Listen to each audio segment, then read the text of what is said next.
Hi, my name is Mike. I host a radio show called It's About to Get Interesting. We can call this a companion piece. Random episode. I'm still here. This is a story about me. And no, I don't really think I'm interesting, and I don't really believe that I am anything to talk about, nor do I really enjoy talking about myself. I find other people far more interesting. But people have been interested by this in the past, and if it can help someone, I'm all for it. If you know me, then you already know these words. In my 57 years, I've been shot, I've been stabbed, I've been poisoned twice, I've accidentally overdosed a few times, I've had 2 bouts of cancer, a massive heart attack, 2 strokes. At one point 20 or so years ago, due to a medical issue, I was dead for 7 minutes, and then I spent a week or so in a coma. I lost most of my short-term memory. I was able to get a lot of it back, but it still goes blank from time to time. Like my song there says, I'm hard to kill. And probably the only person and the only thing that is ever going to take me out of here before it's time for me to go is me and my messed up brain.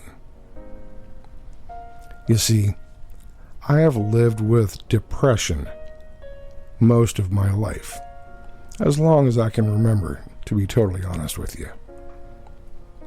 The first time that I tried to commit suicide, I was 4 years old. Now, at that point in time, late 60s, early 70s, the concept of juvenile depression in someone that young, just no one believed it existed. There was no documentation, and for a 4-year-old, to attempt suicide was just unthinkable.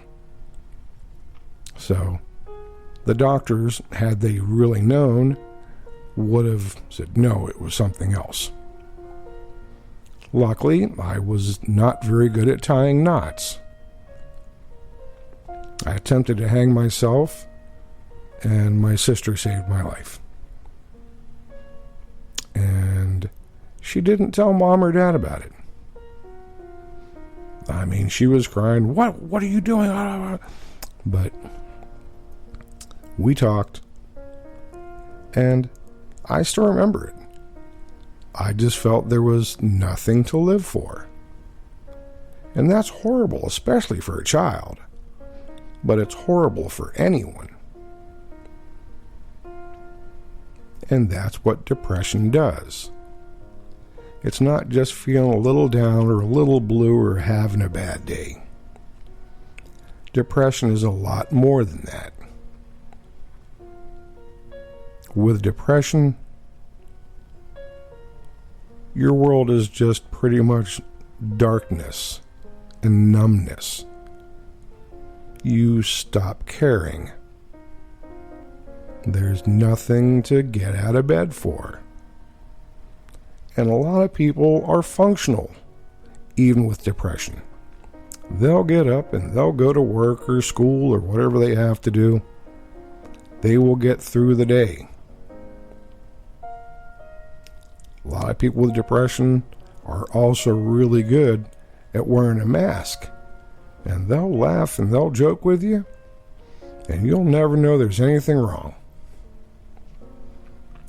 Think about maybe someone that you know or someone that you heard about committed suicide, and everyone was so surprised.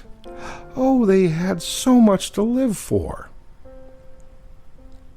Not in their mind, they didn't. And I will tell you that from experience.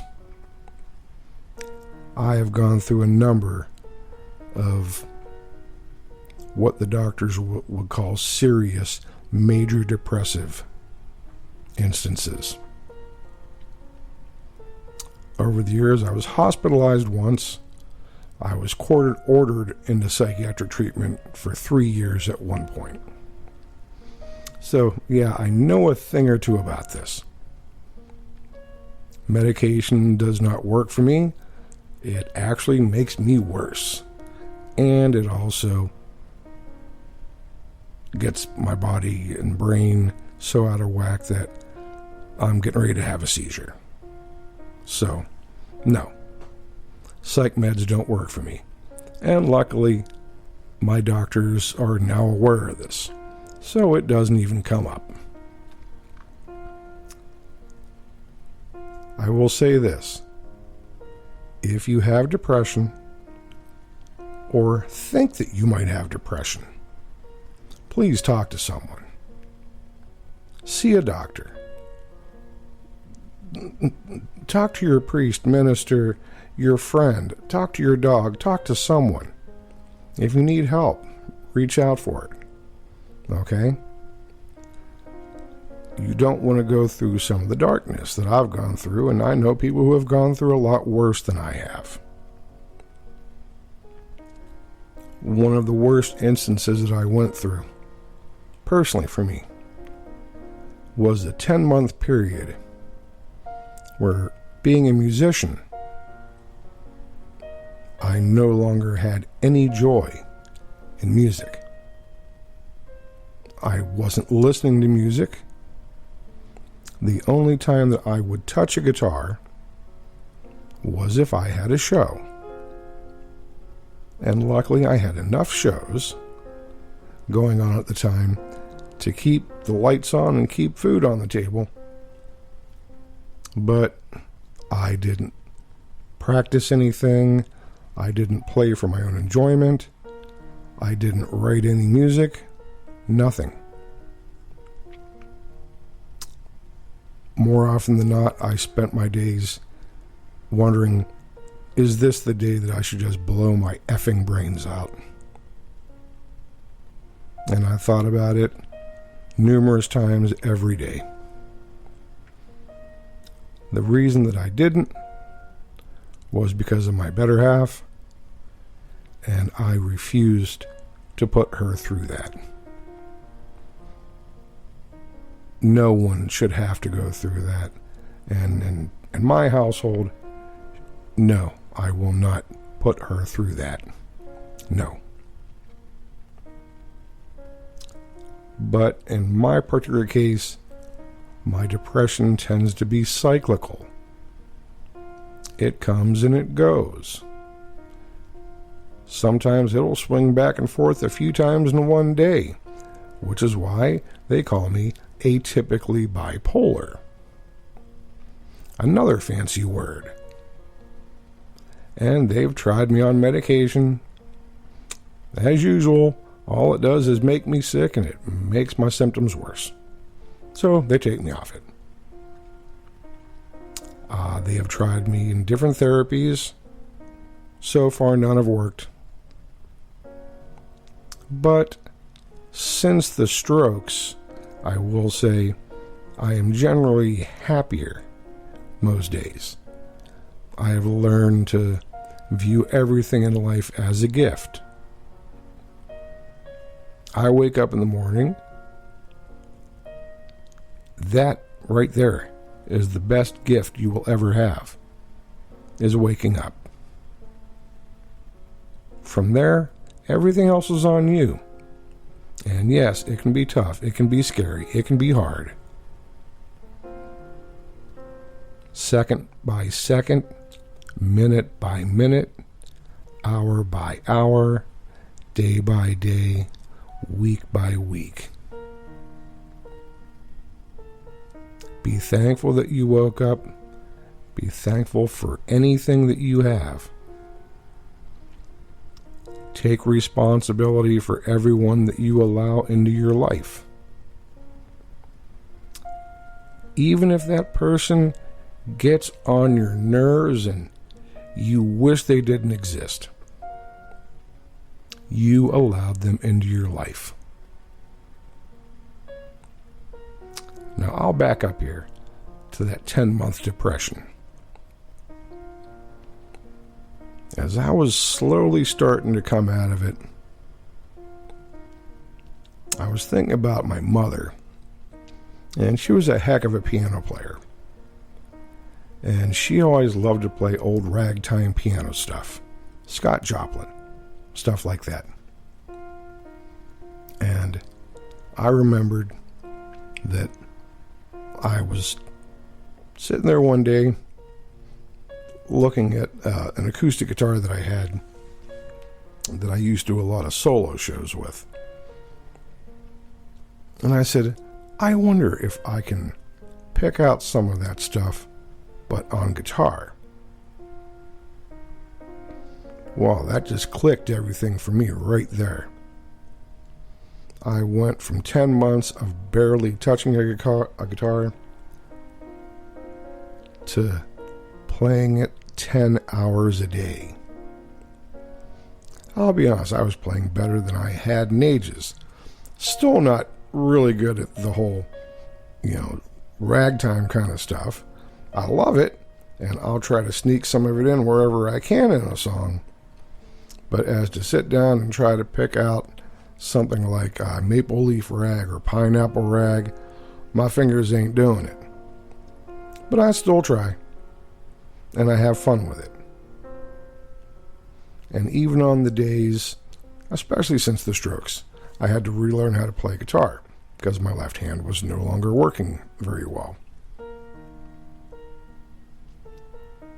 I'm thankful for every chance that I get to lay my hands on a guitar or a bass or a ukulele or a mandolin or any instrument. I'm thankful for it. I have gotten my guitar playing back pretty well. Am I as good as I was before the Strokes? No, but I'm okay with it. I've been back out performing shows again. People seem to like it. So I'm going to say, all right, not too bad. But what about the depression? You're probably wondering that, aren't you? It's still there. I still have those moments and those days, sometimes weeks, where the darkness comes in. And I remind myself, you've been down this road before. Yes, it looks bleak right now. But maybe tomorrow it won't. So don't do anything foolish. Don't opt for a permanent solution to a temporary problem. Best of all, I'm still here. My better half, she's really glad that I'm still here. Our two cats always seem pretty glad that I'm still here. The squirrels that I feed on my porch, they seem pretty glad that I'm still here. My friends seem pretty glad that I'm still here. My family, my relatives, they seem pretty glad that I'm still here. So I hold on to any one of those or all of them when my mind is getting really dark and I'm thinking, I can open that gun case, stick that gun in my mouth and blow the back of my head off. Yeah. I think about that sometimes. Sometimes I think maybe I'll just stop taking my medication. Some of my medication, if I stop taking it for 4 or 5 days, I'm probably going to be in the hospital or dead. Sometimes I think maybe I'll just take all of it, wash it down with a bottle of whiskey. When I start getting like that, nope. I will not have a drink, will not even have a beer, nothing. Because I know that will just make things worse. So I don't do it. I've learned better. But find something to be thankful for, even if it's just waking up. Life can be hard. If you live with depression, it can be really hard. Now, if you know someone who has depression, don't try to tell them all of the things they have to live for. You're not in their place. You're not being helpful. Tell them to snap out of it or just cheer up. It doesn't work that way. While you might have the best intentions in the world, chances are you're just making things worse because you don't understand. Ask them if they'd like to talk. If they don't want to, don't push it. Just let them know that you are available if they want to. And keep an eye on them. All right? If you think it's getting bad, maybe call someone. All right? I mean, no hospital is going to 302 a person who doesn't need to be 302'd. Okay? It doesn't work like that. But if they really think that someone could be a danger to themselves, yeah, the pros will step in. And yeah, that person may hate your guts for a while afterwards. But at least they'll still be here. Just like I am. So, guess what?